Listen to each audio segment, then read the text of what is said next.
Would you like to change the battery of your Audi Q5, but you don't know how to do so? No problem. Just watch this video and I will show you in a few simple steps how to change the battery of your Audi Q5. All you need is the Audi Q5 and a high quality battery that includes CR2032. Remove the Audi key from the Audi Q5.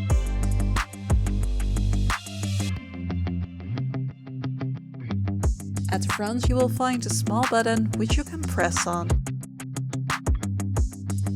Press this button and gently pull out the battery holder. You can now replace the battery.